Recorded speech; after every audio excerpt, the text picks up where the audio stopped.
సమావేశం ఏర్పాటు చేశారు.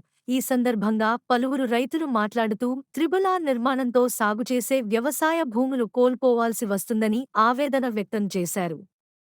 భూమికి భూమి ప్రస్తుత మార్కెట్లో భూములకు ఉన్న విలువ ఆధారంగా నష్టపరిహారం చెల్లించే వరకు రింగ్ రోడ్ నిర్మాణానికి భూములు ఇచ్చేది లేదని అన్నారు. రైతు సంఘాల నాయకులు మాట్లాడుతూ ప్రభుత్వం వెంటనే రైతుల ఆవేదనను అర్థం చేసుకుని త్రిబుల్-ఆర్ నిర్మాణాన్ని నిలిపివేయాలని, భూమికి భూమి లేదా ప్రస్తుత మార్కెట్లో భూములకున్న విలువ ఆధారంగా నష్టపరిహారం కట్టించాలని డిమాండ్ చేశారు.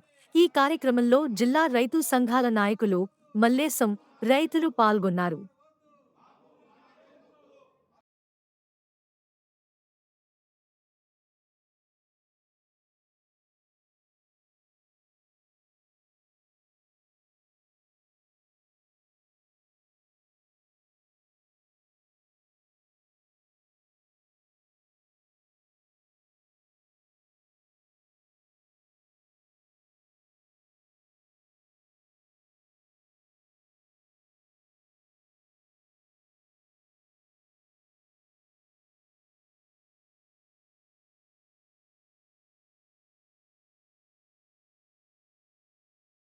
విషయంలో చేతులు దుడుపుకొని మొన్న అక్కడ ప్రెస్ మీట్ పెట్టి మీరు ప్రభుత్వాన్ని సహకరించాలని దసరా రోజు మేము ప్రారంభోత్సవ కార్యక్రమం పెట్టుకుంటామన్నాం.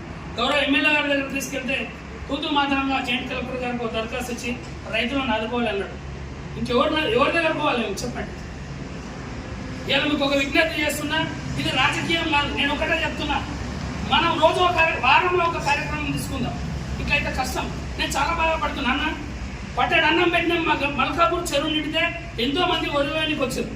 ఇవాళ మేము రేపు అన్నమో రామచంద్రాన్ని, మాకే అన్నం లేదు, రేపు అన్నమో రామచంద్రాన్ని పరిస్థితి వచ్చింది. మేము బియ్యం కొనుక్కోవాలి.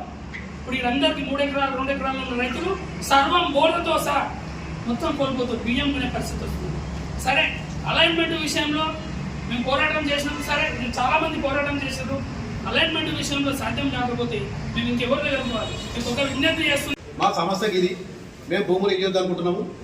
డైరెక్ట్ వాళ్ళకు ఆర్డీఓగా కలెక్టర్గా పోయి చెప్పాం. అందరూ పోయి చెప్పాం. ఒక 1000 మంది పోయి కూర్చుంటే ఆడ కూర్చుంటే తప్పకుండా ప్రభుత్వమే దిగి వస్తుంది మన దగ్గరికి. ఇప్పుడు ఎవరి మన దగ్గరికి ఎవరు ఎంపీలు రారు, ఎమ్మెల్యే రారు. వాళ్ళ ఎలక్షన్ ఉన్నప్పుడు ఓట్లు అవసరం. మనం ఓట్ల మనం రైతులు అంటే ఓట్లు వేస్తున్నాం. అంతే కానీ మనం ఓట్లు వేసేవాడు మనకు ఆకులేదు. మనకి ఎవడు ఓట్లు వేయడు. అందుకే చూసుకొని తప్పకుండా మనం అంతా ఒకటి పెద్ద ఎత్తున ఒక కార్యక్రమం నిర్వహిస్తే తప్పకుండా ఎంపీలు మనం ముంగటుంటారు. వాళ్ళకి భయం స్టార్ట్ అవుతుంది. కాబట్టి రేపు ఫ్యూచర్లో మనం వాళ్ళ దగ్గరికి పోవడానికి భయం ఉంటుంది. కాబట్టి తప్పకుండా మన వాళ్ళే వస్తారు. ఒక 100 మంది దాకి ఈ 100 మంది కాకుండా ఒక 1000 మంది చేసుకోండి. అన్ని విలేజ్లో ఓ 4 పెద్ద మనుషులు మలేషియా అందరినీ ఒక దగ్గర కొనుక్కోండి. మేము ఉండడానికి రెడీ ఉంటాం. మేము తప్పకుండా ఈ యొక్క రేపు ఆర్డీఓ దగ్గర మీటింగ్ ఉంది కాబట్టి అక్కడ మీరు గట్టిగా ఒకటే చెప్పండి. మీరు భూములు ఇవ్వద్దు అనుకుంటున్నారా, దానికి నష్టపరిహారం కావాలనుకుంటున్నారా, పెద్దగా ఉంటుంది. దాని ప్రకారం మీరు అందరి కోసం మాట్లాడుకుని పొద్దున. ఇది రైతుల కోసం కాదు, ప్రజల కోసం కాదు, కేవలం వ్యాపారుల కోసం, పెట్టుబడిదారుల కోసమే ఈ త్రిబుల్-ఆర్ వస్తున్నది అనేది ఈరోజు స్పష్టంగా మేము చెప్పదలుచుకున్నాం. కాబట్టి త్రిబుల్-ఆర్ వల్ల రైతాంగానికి ఏమి ఉపయోగం లేదు. తక్షణమే దీని అలైన్మెంట్ను మార్చాలని చెప్పేసి రైతులు ఏవైతే డిమాండ్ చేస్తున్నారో అది సరైన డిమాండ్. ఎందుకంటే ఈ హైదరాబాదుకు 40 నుంచి 60 కిలోమీటర్ల దూరంలో రీజనల్ రింగ్ రోడ్ రావాలని చెప్పేసి రాష్ట్ర మున్సిపల్ అడ్మినిస్ట్రేషన్ శాఖ మంత్రి కోమటిరెడ్డి వెంకటరెడ్డి గారు చెప్పారు. మరి పక్కనే ముత్తంగి దగ్గర ఓఆర్ఆర్ ఉంది. ఓఆర్ఆర్ నుంచి ఈరోజు గిర్మాపూర్ ఎంత దూరం ఉంటుంది? 30 కిలోమీటర్లు కూడా లేదు. Already national highway road, already Nanded Akola road ఏదైతే ఉందో ఐఐటి దాకా ఆల్రెడీ వచ్చి ఉన్నది. అది రాగా మళ్ళీ ఈ రోడ్డు అనవసరం అనేది ఈరోజు అనేక మంది చెప్తా ఉన్నా వాళ్ళ అభిప్రాయాల్ని మొత్తం కూడా పరిగణలోకి తీసుకోకుండా అధికారులు మరి ఇక్కడనే చేయడం ఎందుకనేది ఇది ఒక పెద్ద ప్రశ్న. దీన్ని కూడా మనం డిమాండ్ చేసి మీరు వేసేది ఉంటే మీరు దీని అలైన్మెంట్లు జరిపి మరి గవర్నమెంట్ ల్యాండ్లో ఎక్కడెక్కడ ఎక్కువ గవర్నమెంట్ ల్యాండ్స్ ఉన్నాయో అట్లా పోయేటట్టు మీరు ప్లాన్ చేయాలని మనం డిమాండ్ కూడా చేయడం కూడా చాలా ముఖ్యం. ఎందుకంటే మన పట్టాభూములు పాపం ఒక్కరొకరిది వాళ్ళకు ఉండేది ఎకరా 2 ఎకరాలు 3 ఎకరాలు. ఇప్పుడు నేను రాములు గారిని అడిగిన ఆయన ఒక్కరిదే 3 ఎకరాలు పోతున్నది. అట్లనే ఎంతోమంది ఒక్కొక్కరిది 3 ఎకరాలు పోతున్నది. అంటే ఇట్లా ఎకరాలు ఉన్న వాళ్ళు ఎంతోమంది ఉండవచ్చు. వాళ్ళ పరిస్థితి ఏంటి? 8, 9 వాళ్ళ జీవితం ఏంటి?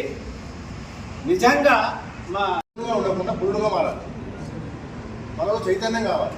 మన ఏంటంటే ఇక్కడ మన ఫస్ట్ మీటింగ్ మాకు కూడా మీ యొక్క ఒపీనియన్స్ ఐడియా చేయడం మాకు కూడా తెలియదు. మేము కూడా ఈ డైరెక్ట్ ప్రత్యక్షంగా పోవడం ఇదే మొదటిసారి కోర్టు ద్వారా పోయినాము, లేకపోతే లాబింగ్ చేసాము. అక్కడ భూమిలో కొంచెం మధ్యవర్తిగా వహించినటువంటి మాట వాడలే. ఇది ఒకటి, ప్రభుత్వము మనం ల్యాండ్ ఇవ్వమంటున్నాం, అదొక మాట విన్నాం. బలవంతంగా తీసుకుంటాం, లేదా ఇంకొక అలైన్మెంట్ ఇంకో రైతు పోతారు కదా, ఇంకొంచెం ముందుకు మారుస్తారు, ముందు ఆ రైతు కూడా పోతారు కదా, వాళ్ళకు కూడా న్యాయం కావాలి. ఎట్లా కావాలి? భూమి ఇవ్వాలి. భూమి ఇవ్వాలంటే గవర్నమెంట్ భూమి బోర్డు పెట్టి ఎక్కడ ఇస్తాం? డబ్బులు లేవండి. గవర్నమెంట్ ల్యాండ్స్ ఉన్నాయి కదా, ప్రతి దగ్గర ప్రతి మండలంలో కూడా ప్రతి విలేజ్లో గవర్నమెంట్ ల్యాండ్స్ ఏం చేస్తున్నారంటే వాళ్ళు షార్టేజ్ చేస్తాము. రైతులకు ఇది చేస్తాము అది చేస్తాము అని చెప్పి చెప్తారు, రైతులను మోసం చేస్తారు. ఇక ప్రభుత్వాలు వచ్చిన తర్వాత మళ్ళీ రైతులే కనిపిస్తారు గుంజుకొని. మనం ఎక్కడ ఇంకా అందుకే నేనేమంటున్నా అంటే రైతులు ఐక్యంగా ఉంటే సాధించిందంటూ ఏమీ లేదు. మీరు గొంతెత్తితే మీ ఎంబడి నిలవడానికి సిద్ధంగా ఉన్నాం.